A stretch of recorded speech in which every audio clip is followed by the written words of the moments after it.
everyone, welcome to Grace to Grow with KO. I'm your girl KO.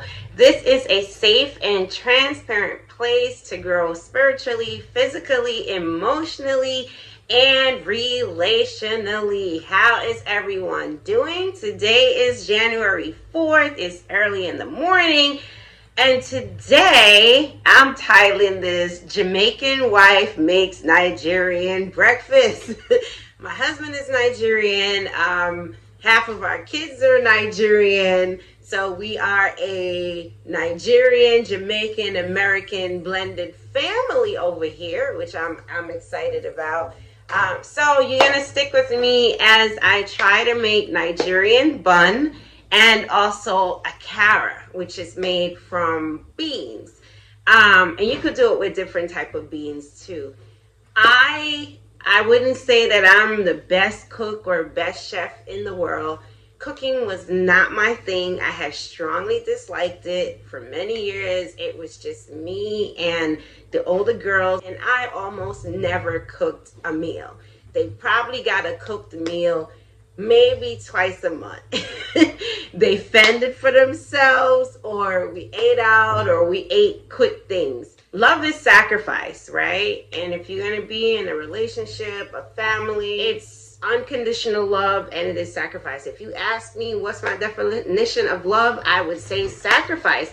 And I think God showed us what true love is in offering Jesus Christ as the sacrifice for the world.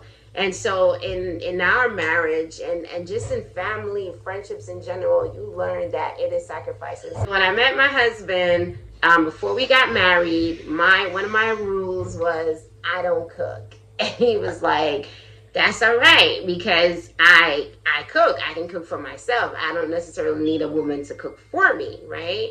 And I was good with that. But talk about sacrifice. When he would come home and I look at him and he's worked so hard and he's tired and he's got to go cook for himself, it didn't make me feel good. And so I said, this is not something that I like to do. He already said that it was okay. And culturally too, because he's Nigerian, I knew deep down it was not okay, because I would see the faces and my husband would throw shade. He would say little stuff under his breath. Oh, I'm going to come home and cook. You know, that type of thing. And so I wanted to do this for him. So I was never like one who made a lot of big Jamaican meals. I'm the youngest of all my siblings. We 14 deep. We lost 2, so we still 12 deep. And like my siblings cooked and I was the baby, so I wasn't in the kitchen, right? I was getting into other things.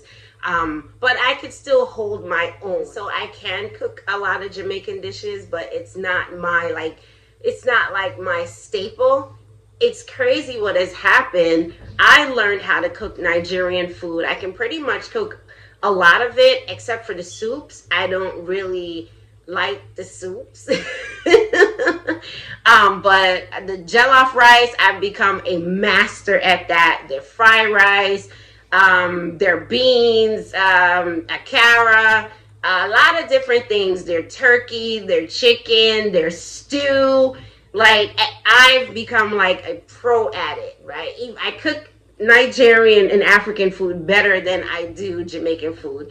My style is more of a Caribbean American style cooking. I'm the master at doctoring things up, and my family really enjoys my food. That's satisfying for me. So I came out of I don't cook, I'm not going to be cooking, to I want to do something for my husband. I see him, he comes home, he's tired. I want to have a meal ready, not just for him, but for the family. And I like seeing my family happy and satisfied and eating together. So I set out on this adventure. YouTube has been my friend. Recipes, how to, all that stuff. It's been really, really good and helpful. So I'm just going to do this quick bit. Let's cook. Okay guys, got hubby on the cameras back there. First thing I'm going to make, I'm actually making, this is a cara. It's beans. You can use black-eyed peas or gungo peas, but this is like a their style, Nigerian style red beans. They're really good. So I've washed them. I'm still letting them soak so it'll be easier to blend into like what we would call like fritters, right? In Jamaica, we would call it fritters. And I just season it and kind of fry it in some olive oil or avocado oil. Hubby likes that. So I'm making the buns, the Nigerian buns. Right? I probably need about 4 cups. All right, it's not gonna be the exact measurements. And you can use self-rising flour or all-purpose flour, which is what this is. I know what I need. I have it here, the baking powder. It's gonna help to make it soft. So this is 3 cups. I wanna get another cup. So here's our 4 cups. To that, I'm going to add a pinch of pink Himalayan grinded salt, just for a little flavor. All right, I think I need one more. Some cinnamon, not too much. Grounded cinnamon. I eyeball. There are some things that I'm very strict with the measurements, but I eyeball. Speaking of that, I'm on a sugar fast, so I can't even eat any of this. My family's gonna eat it, and I'll probably eat the akara because that's just beans. Yeah, we'll talk about the sugar fast another time. Now we're going to add 4 cups. I probably won't do the full 4 cups of yogurt. This is Stonyfield's organic probiotic yogurt, sugar-free as well. So that's 2, 3 cups.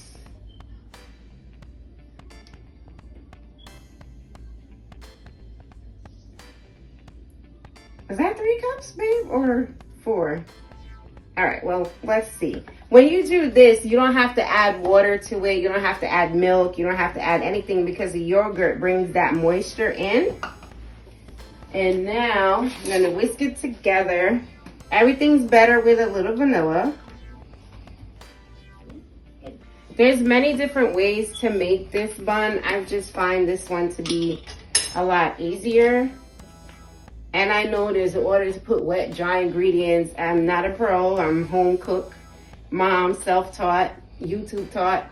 All right, so this is a tablespoon of baking powder, right? And it looks to me like I might need, and then you just kind of whisk it together. Oh, I forgot. Babe, you didn't tell me. I forgot one of the main ingredients is the sugar. We need about a cup, and this is about 3/4 cup. So we need about 1.5 cups of sugar for this recipe because of the amount of flour that I use. Is that a brown sugar? It's probably better to make it with the white sugar. It's finer, but we are out of white sugar and I don't plan to buy anymore because my goal is to get my family off all that stuff. And so I'm using the little brown sugar that's left that we just use occasionally for baking and things like that. So you see it's coming together and there's no water in here. There's no milk, just some flavor. One thing I forgot to do before I added my wet ingredients was to kind of spread all of the spices around in it. So it may be a little uneven, right? Grace to grow. Even with cooking, we're giving ourselves some grace. So you want it a little bit tacky. It's coming together. The yogurt is doing what it's supposed to do. It's going to provide it with moisture.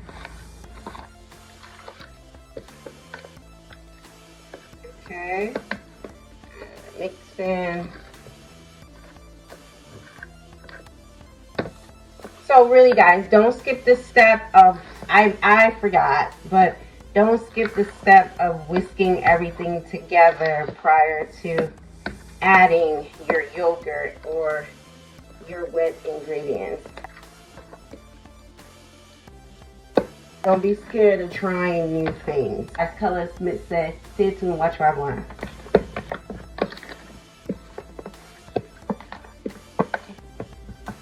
Alright guys, so it's time to fry up the buns, then I'm going to move to the akara.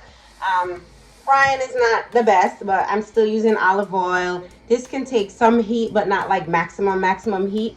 Grapeseed oil is good for that. I don't really like using canola and all that other stuff. Just trying to move the family to a more healthier space.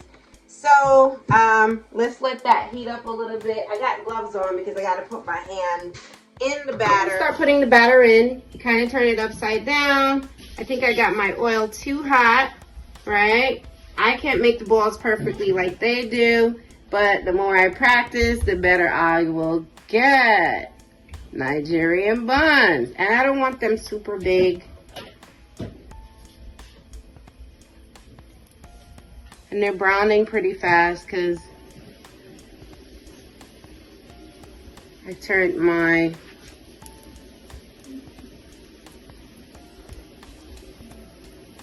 okay. Let's see if I can get one more in here. That's why I wear gloves, because I don't like that icky, sticky. All right, so I just you turn them. It's kind of like frying Jamaican dumplings. You just gotta make sure your heat is approximate. One step that I also do is to make sure the inside is cooked. If I'm browning them too much on the outside too quick, I'll throw them in the Ninja and let them like warm or crisp for like 3 minutes just to make sure that the inside is cooked. You see how it's, mine aren't gonna be the perfect circles. Mine are gonna be all types of shapes and colors, which it's all good. As long as they eat and as long as they like it. So you let that go for a little bit.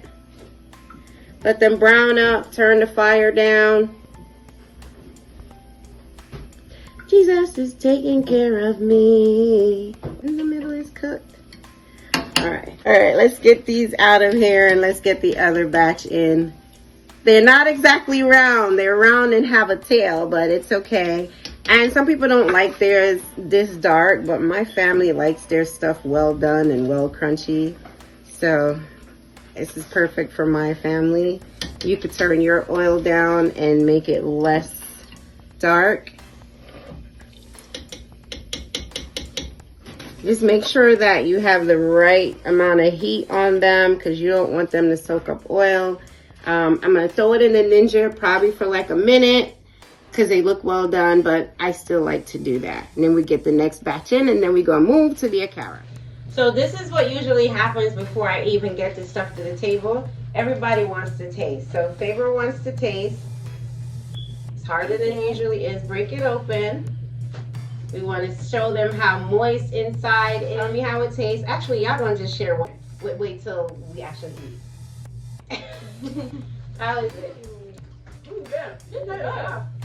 Soft inside. So it's crunchy outside, just like how they like it, but soft on the inside. And that's because of the yogurt. All right, you get another piece.